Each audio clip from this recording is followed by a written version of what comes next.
Okay, I'd like to do another watch review on Invicta Speedway Reserve Model 10935. Comes with a decorated 7750 value movement. Before I get to the watch, I just want to go over a few nice things about the Invicta Reserves, and that is they do come with a really nice box, presentation box. It feels like almost like a leather material, but real nice coloring, the red, white, and so forth. As you can see, it does say Invicta Reserve for the few that know best. And I would have to say these are the best Invicta models you can get today. Not that the quartz watches and some of the Asian automatic movements aren't good, but just quality and so forth. I would have to say that the Reserve models definitely are the best models. And I'll just show you the inside of the box real quick. Open that up. Comes really nice package. You get a nice white polishing cloth. Right there would be where the instruction booklet goes, but I have that here, and that comes with instructions and the Invicta warranty as well. And really nice touch with the Reserve models. It isn't a COSC certified model, but you do get a Invicta certificate of quality control and just a checklist, everything that just to make sure that the watch is functional, clean, not scratched and so forth. And as you can see, it does have a date and a person who actually inspected this watch. But it's a good watch here. I'm not really used to wearing the big beefy watches, and I'll get to that right now. This watch is pretty much a Rolex Daytona on steroids. As you can see, it does have the fixed black tachymeter bezel. And it does have a silver dial with the sub-dials at the 12, 9, and 6. And you can't really see right now because of the hour hand, or I should say, I'm sorry, the minute hand. But that is blocked off by the day and the date. This watch measures 45 millimeters, which almost seems a little bigger. Maybe it's just because it's got the big crown and the chrono buttons.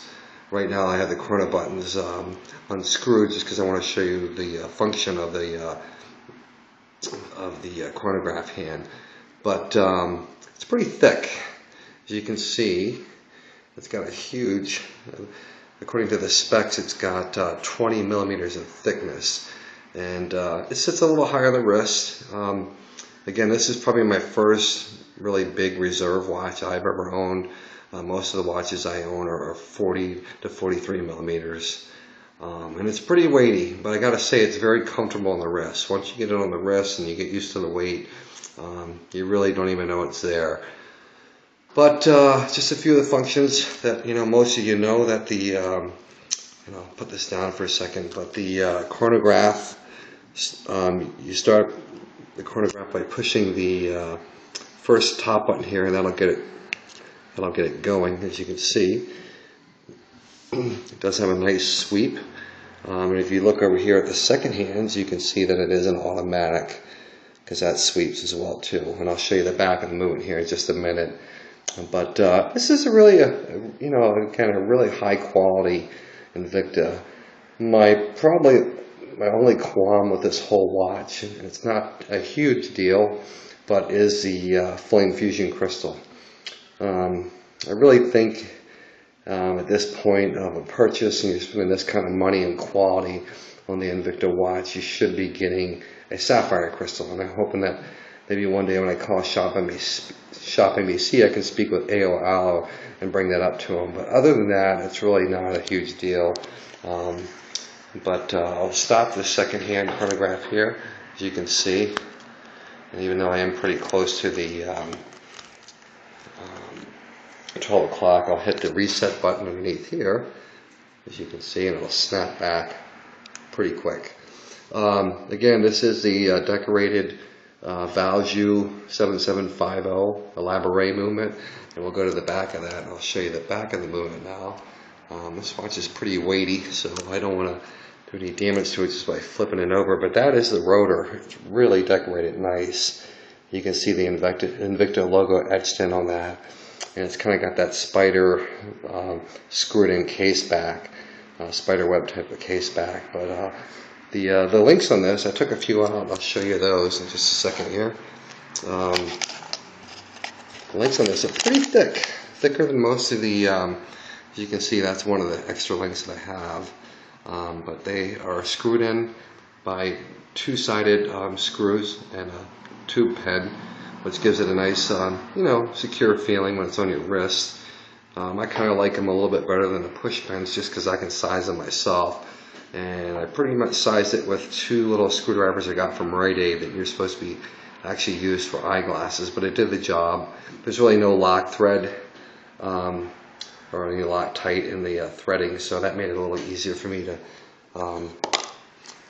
adjust to my wrist and so forth. But I can't say enough nice things about this rotor and the movement. It really is a beautiful watch.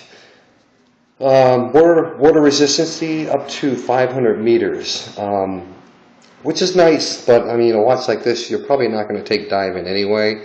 I wouldn't, just because it's too nice, and as you can see, it's got really nice mirrored center links and brushed on the outer. But the watch itself also has a really beautiful black fixed bezel with white indented lettering and numbering, which I really like. At first I thought it was a ceramic bezel, but it's not. It is a high-grade stainless steel, which still makes it nice. Probably would have preferred a ceramic bezel, but then again, the cost probably would have been a little higher too. But I can't say enough nice things about this. This 7750, I guess according to AOL and Tim Temple and some of the other magazines that I've read in the watch industry, that these movements are going to become less available to different companies like Invicta and other companies. But I was glad I was able to get this. Again, this is just a really sharp watch.